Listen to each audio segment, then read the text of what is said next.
Bonjour à tous, moi c'est Geoffrey, donc c'est ma seconde vidéo que je poste sur ma chaîne. C'est la première où je prends la parole. En fait, je voulais donner mon point de vue concernant les élections américaines aux États-Unis et puis donc les fraudes qui s'en accompagnent. Donc avant de donner mon point de vue et d'expliquer un petit peu tout ça, je voulais rappeler un petit peu le contexte. Donc avant de venir sur la question de la fraude, je voulais vraiment rappeler ce contexte dans lequel on évolue depuis l'élection de Donald Trump en 2016. Ça nous permettra, je pense, de mieux comprendre ce qui se passe et d'avoir en fait une vision un petit peu plus globale des événements. Donc en fait, depuis cette élection, ce qu'on peut constater, c'est que l'État profond et puis les médias mainstream américains n'ont fait qu'essayer de le destituer en permanence.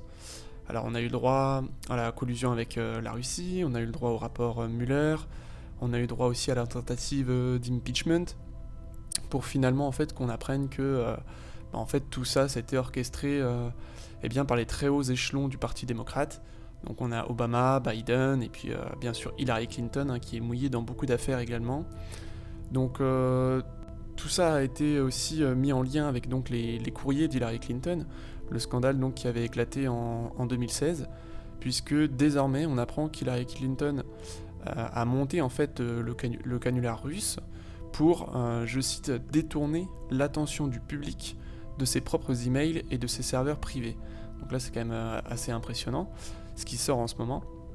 Et je rappelle enfin que Durham, le procureur général donc, du Connecticut, a été chargé d'enquêter sur tout cela. Donc on n'a pas encore le rapport définitif, mais en tout cas il y a des enquêtes en cours là-dessus.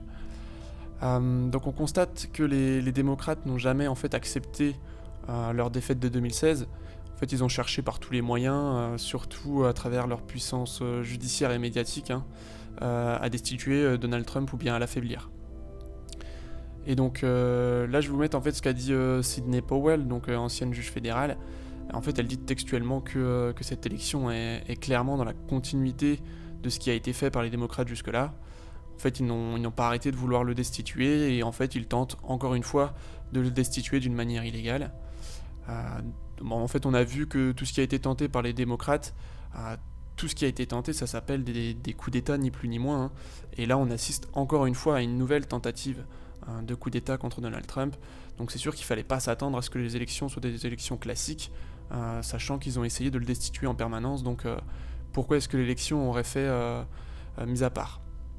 Donc voilà, ça c'était vraiment le préambule, de rappeler un petit peu le contexte pour comprendre vraiment ce qui se passe maintenant et qu'est-ce qu'on peut anticiper pour la suite. Donc qu'est-ce qui se passe maintenant? Qu'est-ce qui se passe actuellement? En fait, on a eu l'annonce par certains médias américains, donc CNN, ABC à la base, de l'élection de Joe Biden. Donc ça a ensuite conduit à une annonce quasi totale de l'ensemble des médias étrangers et puis même ensuite des politiciens étrangers. Je tiens quand même à signaler que tous les présidents n'ont pas encore, ça c'est à l'heure où je parle, mais ils n'ont pas encore reconnu Biden président. On a Poutine par exemple, on a Bolsonaro, on a aussi le président chinois, donc vous voyez qu'il y a pas mal de personnalités qui n'ont pas encore reconnu Biden président et qui en plus à chaque fois qu'ils ont été interrogés là-dessus, ils montrent un argumentaire solide, ils disent qu'il faut attendre les recours et attendre l'annonce officielle, puisque là pour le moment c'est vraiment les médias qui annonce la victoire de Joe Biden sans forcément de preuves légales. Donc en fait, moi ce que je trouve, c'est que ce qui se passe maintenant, c'est vraiment bas les masques dans cette période de Covid. C'est vraiment bas les masques, en fait chacun est en train de se dévoiler.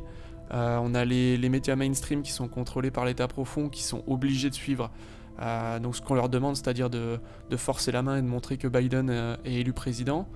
Et puis on a tous les autres politiciens qui sont eux aussi contrôlés par l'État profond, les Macron, les Merkel, les Trudeau, qui eux aussi montent au créneau et qui reconnaissent unanimement Biden président. Et on a de l'autre côté des personnages comme Poutine qui préfèrent attendre l'évolution des recours et des enquêtes judiciaires sur la fraude aux États-Unis. Et on peut très bien se douter pourquoi est-ce qu'ils ne font pas l'annonce. C'est parce qu'ils savent très bien que Biden ne sera pas président des États-Unis et qu'il va y avoir en fait un chamboulement, un renversement avec les enquêtes qui vont être menées. Donc on a aussi en parallèle de ça un blackout des médias mainstream sur les informations qui concernent la fraude.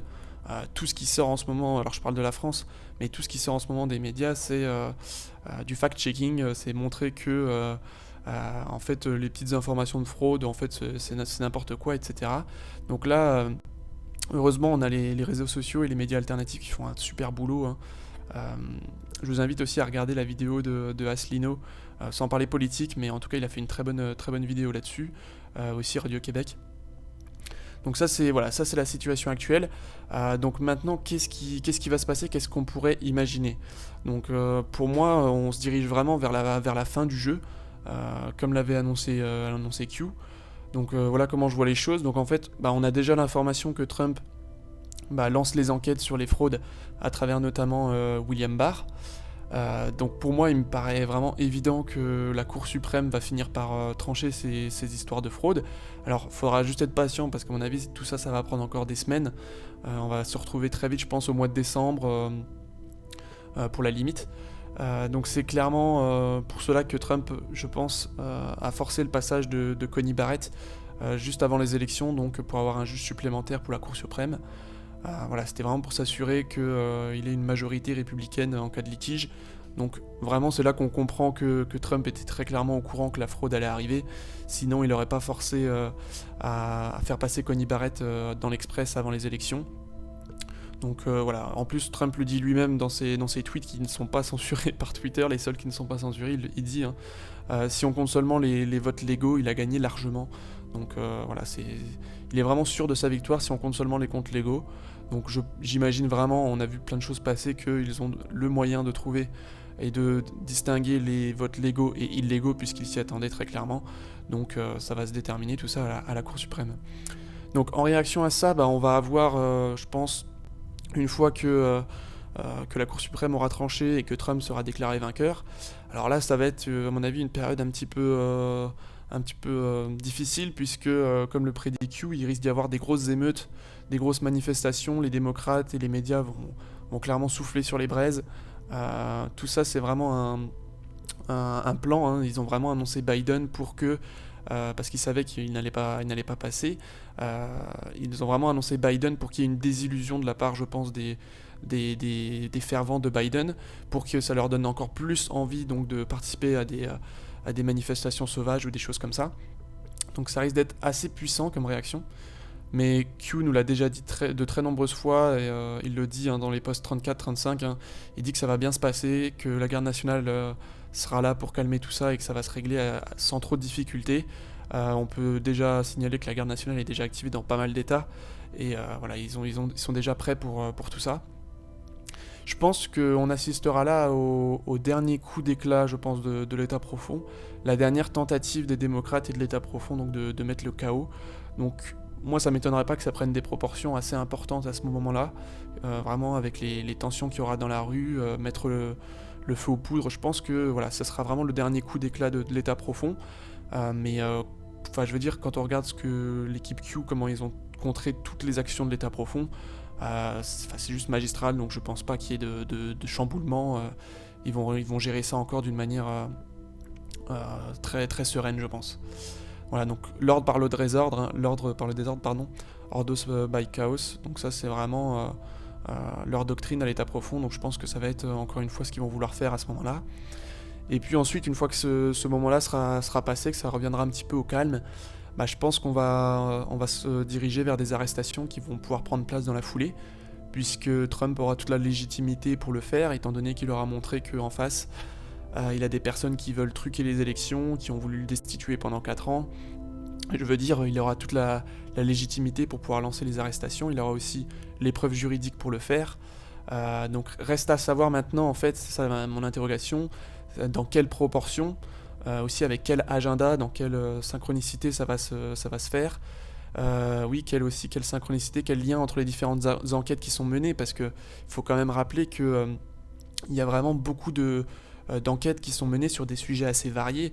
On a des enquêtes sur l'affaire Maxwell-Epstein, on a des enquêtes sur la collusion avec la Russie, sur l'affaire Hunter Biden et son ordinateur, sur les courriers et les serveurs privés d'Hillary Clinton, et se rajoute à ça donc la triche, la fraude donc des élections américaines. Tous ces sujets étant assez divers, mais qui finalement se regroupent et se recoupent sur un sujet, c'est que tout ça c'est l'état profond, quoi. Donc voilà, ça c'est dans ma vision, Je m'appuie clairement sur ce que dit Q en fait, hein, depuis 2017, et surtout dans ses posts 34-35. Pour moi, les posts 34-35, c'est vraiment les posts qui étaient destinés à cette période de l'histoire, très clairement. Si vous les ramenez en 2017, ça n'a pas de sens. Par contre, ramener en 2020 à cette époque-là, ça prend vraiment tout son sens. Donc pour moi, c'est vraiment ce qui se passe sous nos yeux. Q nous l'avait annoncé 3 ans en avance, donc ça vous laisse un peu imaginer si ces personnes sont en contrôle ou pas.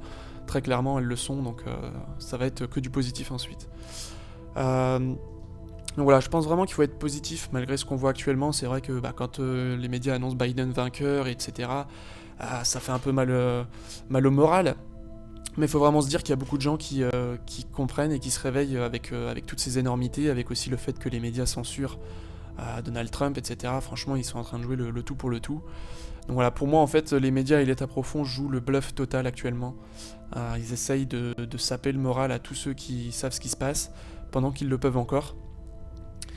Faut bien rappeler que ces gens-là, ce qui les attend, c'est soit la prison à vie, soit la peine de mort. Donc ils vont absolument tout faire jusqu'au bout pour essayer de garder le pouvoir et essayer de s'en sortir. Mais le fait que les médias censurent et qu'ils y aillent vraiment en roue libre actuellement, hein, les Twitter et les médias TV maintenant aux États-Unis qui censurent Donald Trump, franchement ça montre qu'ils sont retranchés et qu'ils n'ont en fait plus rien à proposer à part la censure. Et même des gens qui sont anti-Trump, je le vois sur les réseaux sociaux, ne trouvent vraiment pas ça normal, parce que censurer un président américain, ça ne se fait pas, même si on n'est pas d'accord avec ce qu'il dit.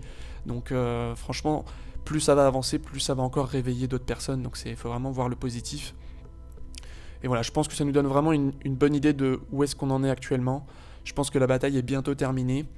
On est encore dans l'œil du cyclone, hein, il nous reste encore, je pense, des semaines, voire des mois dans l'œil du cyclone. Et je pense que quand on arrivera... au moins, je pense déjà au moins décembre, janvier, ça va être encore long. Mais ensuite, je pense que ce sera le début du nouveau monde, hein, puisque les forces en face seront pour moi trop affaiblies et trop écrasées pour pouvoir riposter. Et voilà, je pense qu'il faut rester concentré sur la lumière qu'il y a devant et pas trop regarder l'obscurité actuelle. Voilà, en tout cas, c'était mon point de vue sur la situation actuelle et puis sur ma vision donc de la fin du jeu. Je vous invite à commenter et à me donner aussi votre point de vue sur la situation actuelle. N'hésitez pas à prendre la section commentaires à partie et puis de me donner un petit peu votre avis. Et aussi sur ce qui va se passer selon vous. Donc voilà, je vous remercie et je vous dis à très bientôt pour une nouvelle vidéo. Ciao.